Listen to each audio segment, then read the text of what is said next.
Hello everyone, welcome to మనం ఇంతే. రీసెంట్గా మేము తిరుపతి వెళ్ళినప్పుడు గోవిందరాజస్వామి ఆలయానికి కూడా వెళ్ళాము. ఇది తిరుపతి రైల్వే స్టేషన్కి కొంచెం దగ్గరగా ఉంటుంది. ఈ స్వామి వెంకటేశ్వర స్వామికి అన్నయ్య అని అంటారు. తమ్ముడు వివాహానికని కుబేరుడు అప్పుగా ఇచ్చిన ధనాన్ని లెక్కించి దిగువ తిరుమలలోనే విశ్రాంతి తీసుకుంటున్నారు. ఈ ఆలయానికి 2 గోపురాలు ఉంటాయి. బయట ఉన్న గాలిగోపురం చాలా పెద్దది. లోపల గాలిగోపురం పురాతనమైన శిల్పాలతో నిర్మించి ఉంటుంది. లోపలికి వెళ్ళగానే ఇలా 2 గజరాజులు అయితే దర్శనమిస్తాయి మనకి. వీటి దగ్గర నుంచి ఆశీర్వాదం తీసుకుని లోపలికైతే వెళ్తున్నాం మేము.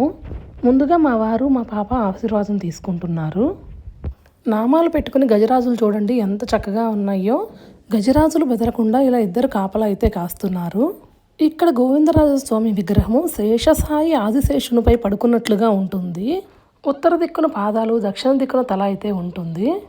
ఇక్కడ మూల విరాట్ గోవిందరాజస్వామితో పాటు ఆండాళ్ళమ్మవారు, శ్రీకృష్ణుల వారు, శ్రీ రామానుజ తిరుమంగళ ఆళ్వారు సన్నిధులు కూడా ఉంటాయి.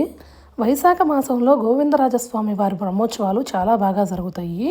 ఇక్కడ గుడి ముందు చాలా పెద్ద కోనేరు కూడా ఉంటుంది. ఈ ఆలయం దక్షిణ భాగాన రుక్మిణీ సత్యభామ సమేతుడైన పార్థసారథి ఆలయం కూడా ఉంటుంది. మీకు కనుక ఈ వీడియో నచ్చినట్లయితే please like, share and subscribe.